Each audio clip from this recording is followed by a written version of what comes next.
Assalamualaikum warahmatullahi wabarakatuh. Nama saya Siva Sabrina. Saya akan menjelaskan tentang pengertian logam dan mineral, nama unsur logam dan mineral, dan sifat periodik logam dan mineral. Pengertian logam dan mineral. Logam adalah sebuah unsur kimia yang siap membentuk ion atau kation dan memiliki ikatan logam. Dan kadangkala dikatakan bahwa ia mirip dengan kation di awan elektron. Dalam tabel periodik, garis diagonal digambar dari boron atau B ke polonium atau PO, membedakan logam dari non-logam. Sebagian besar logam berasal dari mineral. Mineral adalah zat yang terbentuk secara alami yang memiliki komposisi kimia beragam. Mineral yang cukup banyak mengandung logam tertentu disebut dengan biji logam. Mineral dapat berbentuk senyawa oksida, halida, fosfat, silikat, karbonat, sulfat, sulfida. Logam yang paling banyak berada dalam bentuk mineral pada kerak bumi adalah besi, aluminium, kalsium, magnesium, natrium, kalium, titanium, dan mangan. Logam yang ditemukan di alam dalam bentuk unsur bebas adalah emas dan platina. Logam dalam bentuk ion-ion seperti Na+, Mg2+, dan Ca2+ ditemukan dalam air laut. Adapun jenis-jenis mineral logam antara lain yaitu mineral karbonat, mineral oksida, mineral halida, mineral sulfat, mineral sulfida, dan lain-lain. Nama unsur-unsur logam dan mineral. Logam aluminium, mineral bauksit, komposisi Al2O3. Logam kromium, mineral kromit, komposisi FeCr2O4. Logam tembaga, mineral chalkosit, Cu2S. Komposisi Cu2S. Mineral chalkopirit, komposisi CuFeS2. Mineral malachit, komposisi Cu2CO3 atau OH2. Logam besi, mineral hematit, komposisi Fe2O3. Mineral magnetit, komposisi Fe3O4. Logam timbal, mineral galena, komposisi PbS. Logam mangan, mineral pirolusit, komposisi MnO2. Logam merkuri, mineral cinnabar, komposisi HGS. Logam molybdenum, mineral molybdenit, komposisi MoS2, M0S2. Logam timah, mineral kasiterit, komposisi SnO2. Logam titanium, mineral rutil, komposisi TiO2.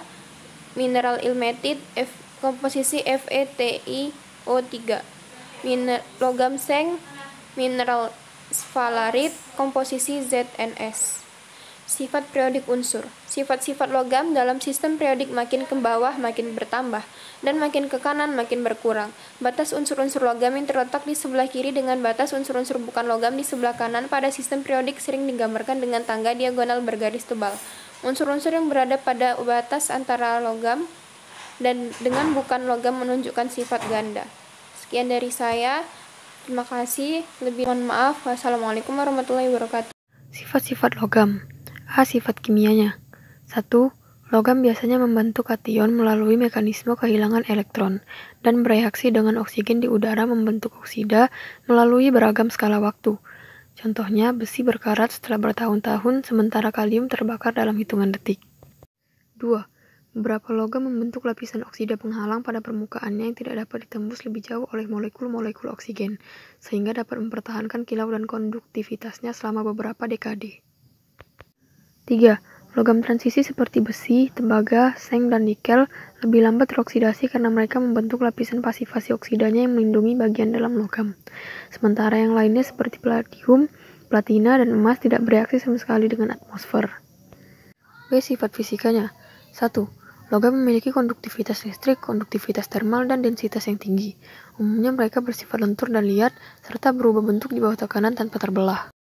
2. Dalam sifat optiknya, logam mengkilat dan berkilau. Lembaran logam dengan ketebalan di bawah beberapa mikrometer terlihat opak, tetapi kertas emas meneruskan sinar hijau. 3. Terdapat rentang variasi yang lebar dalam hal densitas mereka. Litium adalah unsur padat yang paling rendah densitasnya, sementara osmium adalah yang paling tinggi. Logam alkali dan alkali tanah pada golongan 1 dan 2 dirujuk sebagai logam ringan karena mereka memiliki densitas rendah, kekerasan rendah, dan titik lebur yang rendah pula. Tingginya densitas sebagian besar logam karena ketatnya isi kristal struktur logam mereka. Sifat-sifat mineral. A. Sifat kimianya. 1. Unsur murni. Mineral sebagai unsur murni dapat dijumpai pada logam, bukan logam, dan setengah logam. 2. Sulfida, yaitu senyawa antara logam dan setengah logam dengan belerang. Contohnya besi dan belerang dan seng dengan belerang. 3. Oksida. Mineral oksida adalah senyawaan dengan oksigen, misalnya antara silikon dengan oksigen dan antara besi dengan oksigen. Contohnya kuarsa. 4.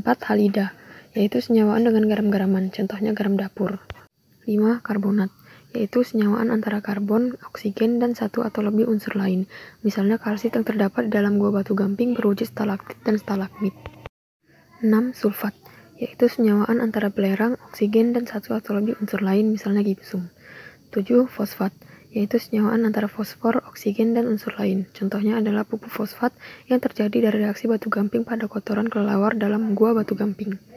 8. Silikat, yaitu penggabungan antara silikon, oksigen, dan unsur-unsur lain. Hampir sepertiga dari semua mineral diketahui sebagai silikat, contohnya uarsa, mika, kaolin, dan talk. B. Sifat fisikanya. 1. Kilap, yaitu cahaya yang dipantulkan oleh permukaan mineral saat terkena cahaya. 2. Warna. Suatu mineral dapat berwarna lebih dari satu warna tergantung keanekaragaman komposisi kimia dan pengotoran padanya. Misalnya, kuarsa dapat berwarna putih susu, ungu, coklat kehitaman, atau tidak berwarna sama sekali. 3. Kekerasan, yaitu ketahanan mineral terhadap suatu goresan. Kekerasan suatu mineral dapat membandingkan suatu mineral tertentu yang dipakai sebagai kekerasan yang standar. Skala 1 untuk yang terkecil dan 10 untuk yang terbesar menurut Friedrich Mohs atau skala Mohs. 4. Cerat. Cerat adalah warna mineral dalam bentuk hancuran atau serbuk. Cerat dapat sama dengan warna asli mineral, dapat pula berbeda. Warna cerat untuk mineral tertentu pada umumnya tetap walaupun warna mineralnya berubah-ubah. 5. Belahan, yaitu kecenderungan mineral untuk membelah diri pada satu atau lebih arah tertentu. 6. Pecahan, yaitu kecenderungan mineral untuk terpisah-pisah dalam arah yang tidak teratur mineral dikenai gaya. 7. Bentuk. Mineral ada yang berbentuk kristal yang bentuknya teratur dikendalikan oleh sistem kristalnya dan ada pula yang tidak. Mineral yang membentuk kristal disebut mineral kristalin. 8. Berat jenis, yaitu perbandingan antara mineral berat dengan volume mineral. Cara yang umum untuk menentukan berat jenis yaitu dengan menimbang mineral tersebut terlebih dahulu, kemudian mineral ditimbang lagi dalam keadaan di dalam udara. 9. Sifat dalam, yaitu sifat mineral yang berusaha untuk mematahkan, memotong, menghancurkan, membengkokkan, atau mengiris. Contohnya rapuh, mudah ditempa, dapat diiris, dan fleksibel. 10. Kemagnetan, yaitu sifat mineral terhadap gaya magnet. Dikatakan sebagai ferromagnetik bila mineral dengan mudah tertarik dengan gaya magnet. Mineral yang menolak gaya magnet disebut diamagnetik dan yang tertarik lemah yaitu paramagnetik. 11. Kelistrikan, yaitu sifat listrik mineral yang dapat menjadi dua yaitu pengantar arus atau konduktor dan tidak mengantarkan arus atau non-konduktor. Ada lagi istilah semikonduktor yaitu mineral yang bersifat sebagai konduktor dalam batas-batas tertentu. 12. Daya lebur, yaitu meleburnya mineral penanasan yang dipanaskan. Penyelidikannya dilakukan dengan tes bubuk mineral dalam api. Daya leburnya dinyatakan dalam derajat keleburan. Reaksi yang mungkin terjadi pada unsur logam dan mineralnya. Reaksi yang mungkin terjadi pada logam alkali. 1.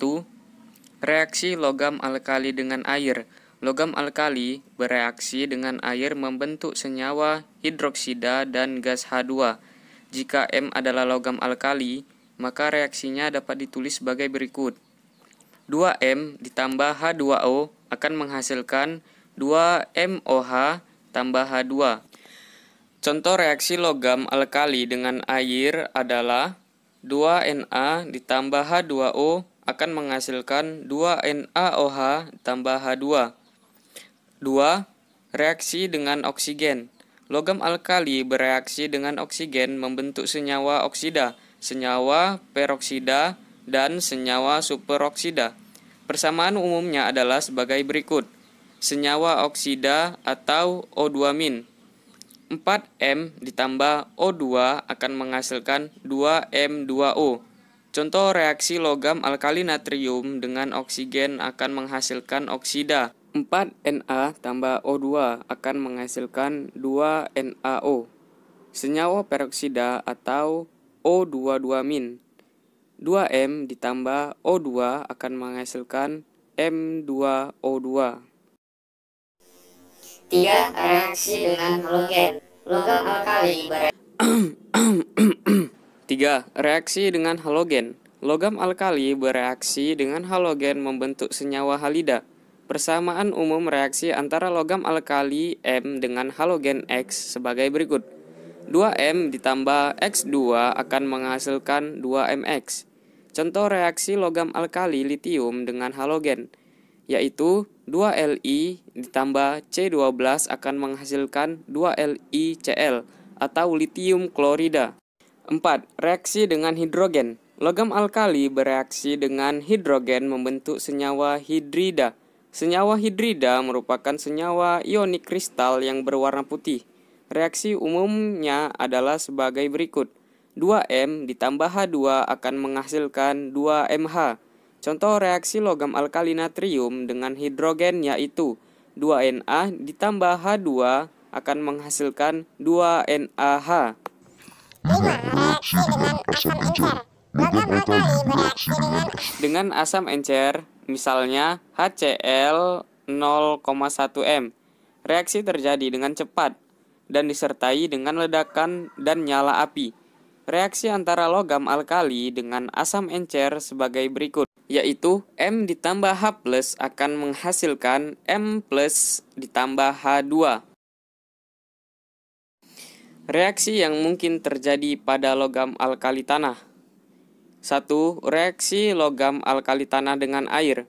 Unsur logam alkali tanah bereaksi dengan air membentuk senyawa hidroksida.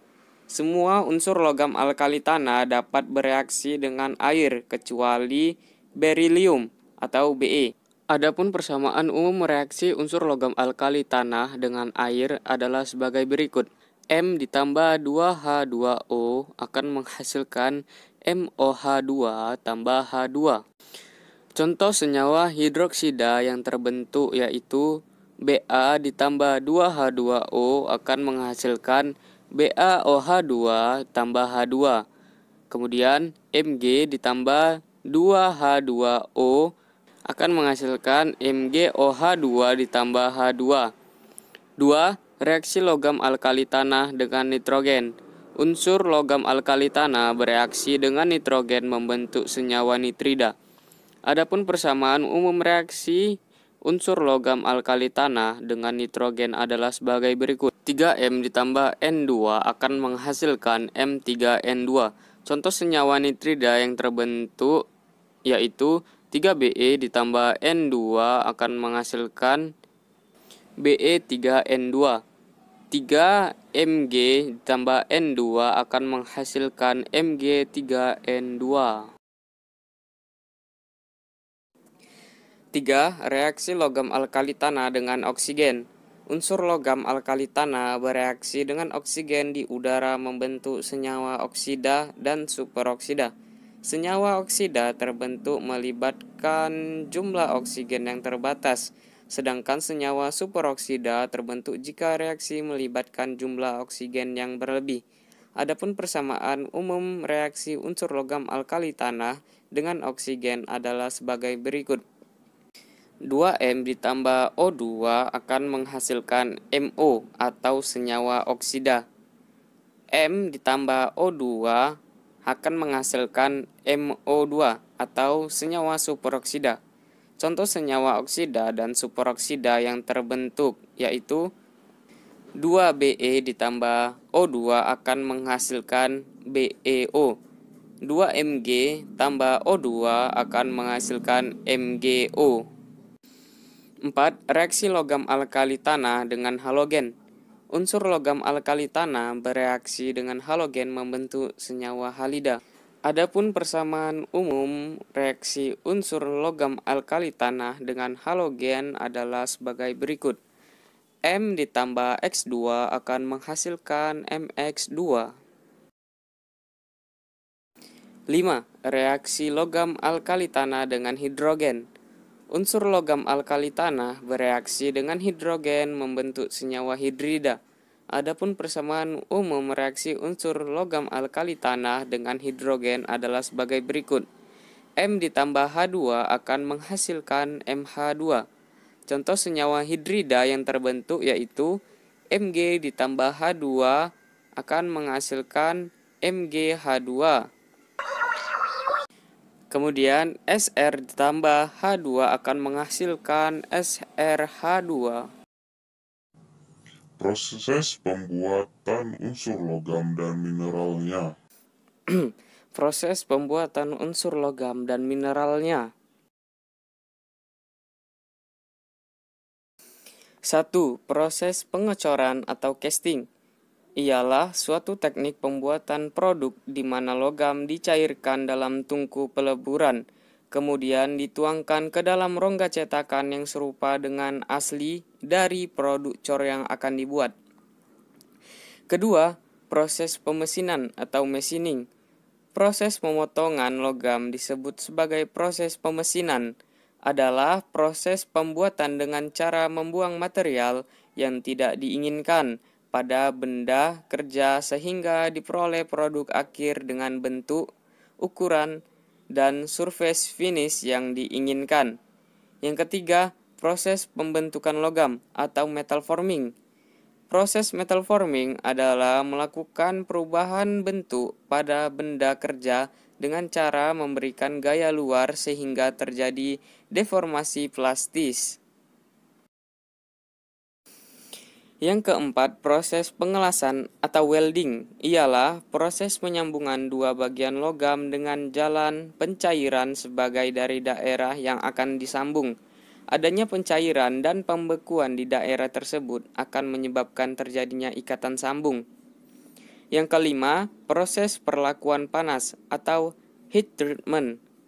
Heat treatment adalah proses untuk meningkatkan kekuatan material dengan cara perlakuan panas. Yang keenam, surface treatment. Proses surface treatment adalah proses perlakuan yang diterapkan untuk mengubah sifat karakteristik logam pada bagian permukaan logam dengan cara proses termokimia dan metal spraying. Kegunaan unsur logam dan mineralnya. Kegunaan logam yaitu sebagai bahan penguat bangunan dan jembatan. Kenapa? Karena sifatnya yang kuat dan tahan lama. Kemudian sebagai perhiasan. Kenapa?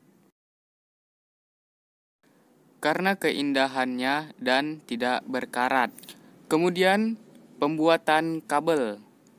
Hal ini dikarenakan sifatnya yang menghantarkan listrik. Kemudian sebagai peralatan dapur, karena sifatnya yang menghantarkan panas. Kegunaan mineral. Emas. Emas digunakan sebagai perhiasan dan campuran dalam pembuatan komponen elektronik, karena sifatnya sebagai penghantar panas dan listrik yang baik. Kemudian tembaga. Tembaga digunakan untuk bahan industri karena sifatnya tahan terhadap panas dan listrik, elastis, lunak, serta tahan korosi. Kemudian batu bara. Batu bara digunakan untuk membantu dalam proses pembakaran ketika pembuatan semen.